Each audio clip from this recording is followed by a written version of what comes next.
You've just been introduced to the basic elements of communication. Now, probably the most challenging issue that leaders face is having difficult conversations with their employees. In this section, we're going to talk about those challenging conversations and the barriers to effective communication that make them so challenging. Becoming aware of these barriers allows you and I to become more effective as communicators and leaders. Primarily what we want to talk about is how you and I have those conversations that are very difficult to have. In my opinion, the hardest part about being that, in fact, I'll tell you this, the two hardest things about being a manager in the state of Utah are these two things. The first, and this is not relevant to what we're talking about, is that most of us are working managers, meaning you've got a whole plate, a full plate of your own work you have to get done while managing other people's work, right? And then I would say the second hardest thing is having mature, effective conversations with people that are uncomfortable, awkward, or difficult to have. We just do not like to have those, and so we have a lot of people that just don't have them. They shirk them or they go about them ineffectively. So what do we mean by a difficult conversation? Well, this is from a book appropriately titled Difficult Conversations. Came out in the early 90s.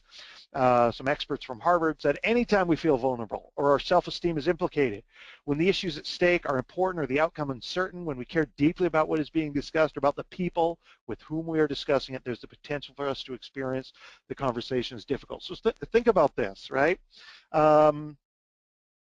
Difficulty because you care about this employee, you've had a good relationship with them for a long time, or because your self-esteem is at place, or maybe someone said something in a meeting that really hurt your feelings, but you don't want to come out and say, that hurt my feelings, right? I mean, there's lots of things. You want to talk about a raise with your boss, or you want to talk to your peers about not being so dismissive of your ideas, or that some of the things they do bother you, whatever else it might be. You can see how this plays out for potential difficult conversations in organizations. So I cannot tell you how often this has happened. Either I get a phone call or people come up to me in the middle of or after training and saying, Dan, I've got a situation I want to run by you.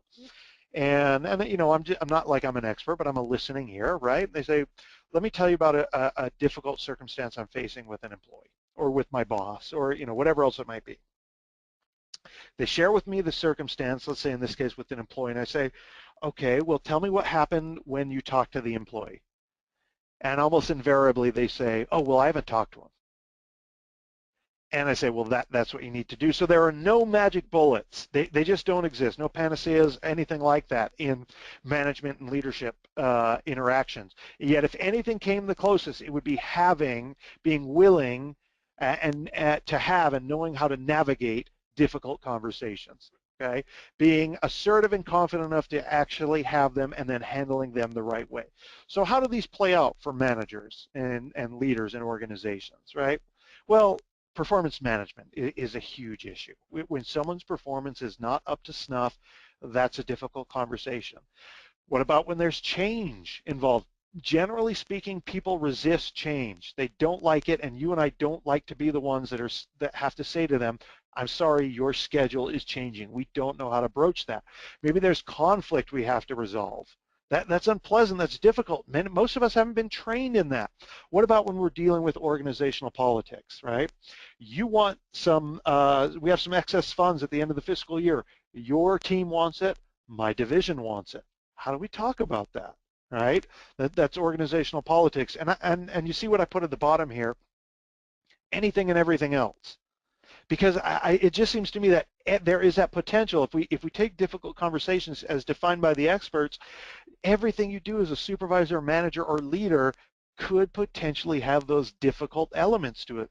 A lot could be at stake, right? Your self-esteem could be involved. It could involve issues we care deeply about or people that we care deeply about. The outcomes could be uncertain, right? Always there.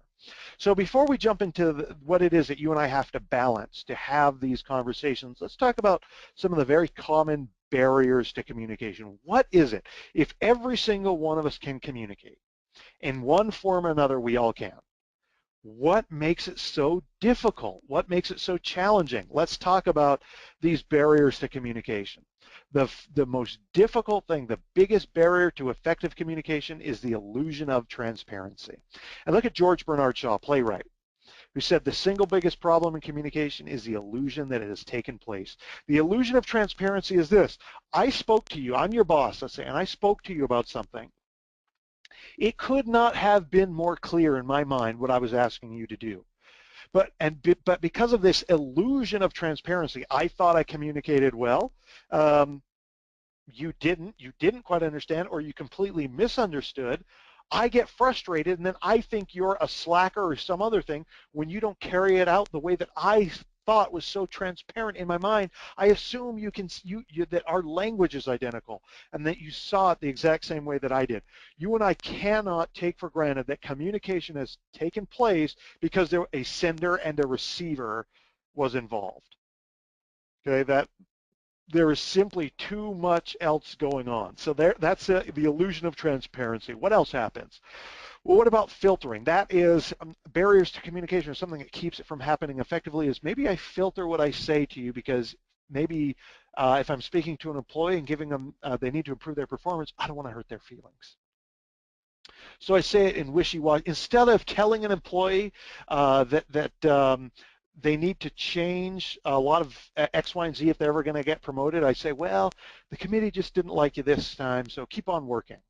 Well, that's filtering. Or, as happens very often when I'm speaking to my boss, I don't speak to him directly because I don't want the people with the power to be mad at me, so I don't give them complete and total information.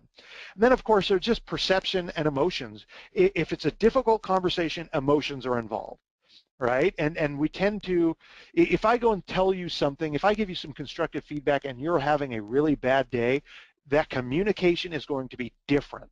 Or even if I'm having a bad day, I'm going to communicate that differently, maybe less effectively than I would like based on emotions. Or you are likely to perceive it differently than I intended, right? Our perceptions are all different. And then there's language barriers. Maybe we just don't have the way that I use a word is different that you use a word. In fact, here's a weird example. My wife and I were driving once, and we were having just a healthy conversation, a discussion about something, and I made a point that I thought was really spot on, and she did too. And her words to me were, because she just, at that point, she's like, yeah, I totally agree with you. She said, she looked at me and she said, I've got nothing to say to you. And I know my wife, and I said, I know what she meant. But I said, honey, you can't say it that way. And what she was trying to say was, yeah, okay, we're on the same page now. But what I'm saying, I've got nothing to say to you, means something completely different to most people than it means to my wife. And so that's an idea where that's an example of how language means different things to different people. And so we've got, even if we're from the exact same culture, we might speak different languages, right? And then finally, information overload. Look at this from Marshall McLuhan. Over 40 years ago now, okay, Marshall McLuhan, he's famous for saying the medium is the message, right? He said one of the effects of living with electronic information is that we live in a state of information overload. There's always more than you can cope with. Think about this. That was over 40 years ago he said that. Think how much technology has changed how much information we get now. There are some of you listening right now that are inundated with emails and text and IMs, and that's not to mention the face-to-face communication you might get or phone calls, because you're always reachable on your cell now, right? So what do we do with information overload? The evidence is that when you and I experience information overload, there is a strong tendency for burnout and a strong tendency for something to go by the wayside, because we try and process all this information. We can handle it in one of two ways, right? And this is common sense. We can either process the information more quickly, which if you reach a critical mass, you just can't do it any more quickly, or we just disregard some stuff. We just have to say, not responding to that, not doing that, not doing that. And sometimes we're not perfect at this. And so a lot of information that we should pay attention to doesn't get the attention that it deserves. Okay, so these are common. These are just general common barriers to information. Sometimes we just don't say things directly and assertively, and so we're having to guess what's going on in each other's minds. Okay, and you see an example of that here on this very fictional billboard, by the way, but I saw this on the internet, thought it was a good example of miscommunication. Okay, so let me just give you some examples really quickly. We're going to run through this, some barriers to communication. Let's say I'm your boss and I come to you and say, hey, you know, there's a position open in the budget office that I think will give you some really valuable experience. And in my mind, and you can read this, I'm going from left to right here across the rows here. In my mind, what I meant by that was, look, I really have a lot of confidence in you, and I think you'll learn this stuff quickly, and then you'll be a huge asset to you, to us, to our division when you come back. But in your mind, maybe because of those perceptions or those emotions or language barriers, you're saying, holy crap, he wants me gone. I'm not valued here. Right? Do you see how that's a barrier to effective communication?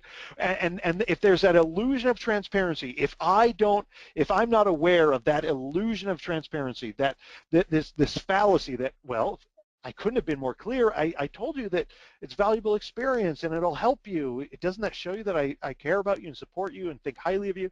No, that is anything but clear. Right? Let me go down to the next one, which is very common. Well, Dan, you've met the standards for satisfactory work performance this year. Well, maybe I don't communicate to you that everybody else is performing better than you are, that yes, maybe because we had some poorly written standards, you were satisfactory, but you're barely getting by comparatively, right? And I'd really like to see your work improve. But because I'm not assertive enough, or I don't know how to communicate that, or because of the poor standards and that illusion of transparency and those other barriers to communication, all you get is, whoo, I'm okay. I'm doing great. There was nothing, you know, if I'm satisfactory, I'm good. And that's the last thing I want you to take away from it. But if I'm a poor communicator, it stops there. Okay. Look at let's go to the last one here. I would encourage you to look at all of these because they're pretty common. But look at this last one. The legislature is considering a bill that would eliminate our division. Maybe I say, and I'm high up in the organization, so I know what's going on, maybe more than you do with the legislature. And what I'm saying is I'm not panicking. I'm just saying, you know, I think we can handle this. We've just got to make our case. But all you get from it is, holy smokes, I'm going to have to look for work soon. So I better polish my resume, or I need to start looking for other jobs. And that's the last thing I want you to spend your time doing. What I want you to do now is to help me build up this case for why we're an effective division, et cetera, okay? So these are just, look, these kinds of things, these examples you have here, these happen every single day. And they impact organizations, teams, and interpersonal dynamics simply because of these barriers